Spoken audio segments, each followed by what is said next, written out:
Saibhai, before the start of this game, in your column, you have written that the Australian batsmen are actually trying to hit in the dark. Do you think that was that one big change today? They lost the openers early, but then settled down, batted responsibly?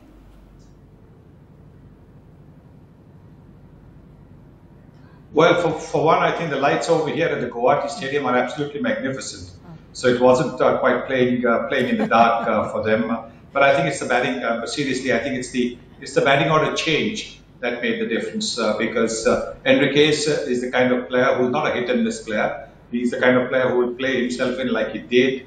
He might have been a little tentative at the start. And Travis Head also played a couple of lovely drives, lovely shots, and then went on for the big shots.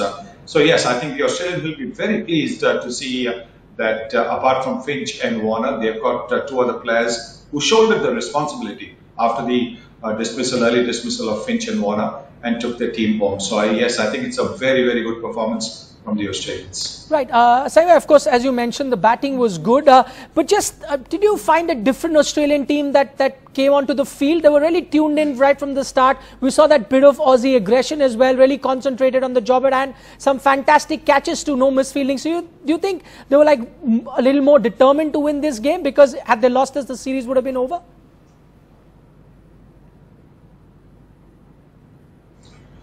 Yes, I think that definitely would have been a consideration because you lose this and they would have lost the series as well. So they went in with a different attitude because one, they had won the toss, and so they could do what they wanted, and which was to put India in.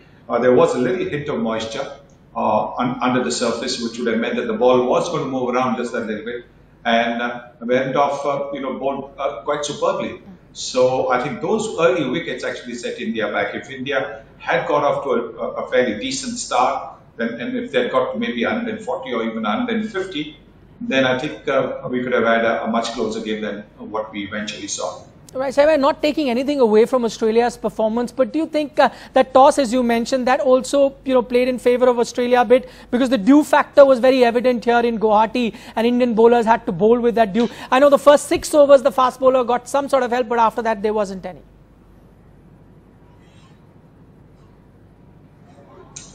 Well, the dew factor would have been there even if India had bowled first, because the dew factor, in fact, more than the dew factor, it was the rain before everybody got to the ground. Luckily, the rain stopped about 2 hours before play started, but the ground was still wet. So it wasn't just the dew, but it was just the wetness that was around the ground that would have hampered the bowlers, even if India had to bowl first. Like we were talking about, Behrendorff, those are the figures there. You can see best T20 bowling figures for Australia, and he's right up there in the top 5 with 4 for 21. Saibhai, my question to you is, we'll try and listen to David Warner a little later, but my question to you is that do you think that he's added a few more zeros to his IPL value at the moment? Because, he's just playing his second game, and I'm sure everyone must have been watching the way he performed in this particular T20 match.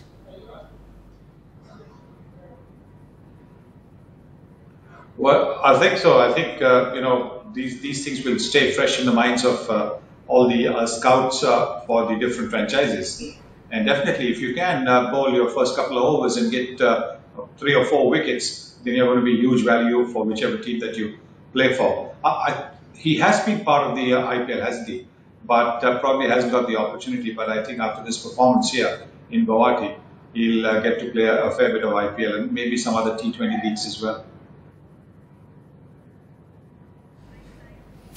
All right, Saibhai, could you say that we just saw, we were talking about the other game a short while ago, Pakistan losing in more than 10 years, playing in the Middle East. It's the same Sri Lankan team that was doing really well, didn't do really well against India, and then Australia beating India, a team that hadn't won a match on the tour up until now. Would it be fair to say that today was a day of upsets then?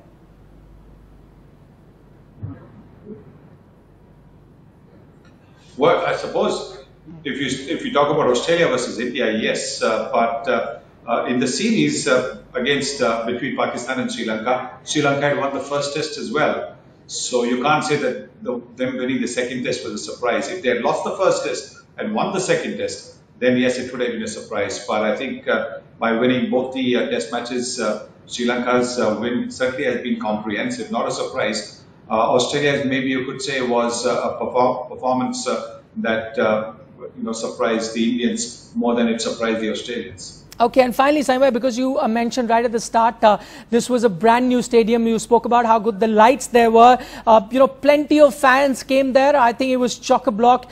We all know that that's the football-loving part of the country. But even when it comes to cricket, we had a great game for the fans there. What did you make of this stadium that was making its debut?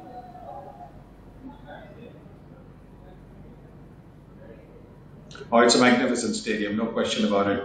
What's most impressive is that it's got stands, so which means that even if you play the match in the under the hot sun, the spectators can get the relief from the stands. A lot of the new stadia in India are without stands, and where for example, if you're having an IPL game, you cannot have a 4 p.m. game because it just gets too hot. When you have covered stands, it makes it easy for the spectators to come in and enjoy the game.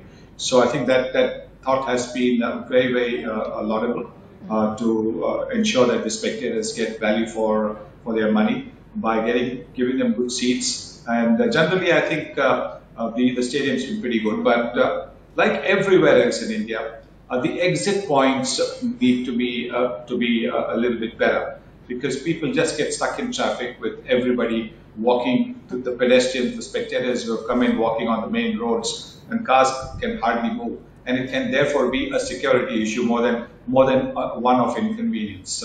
So I think that is something that all the authorities need to look at, to make sure that the teams are able to move out quickly without any issues.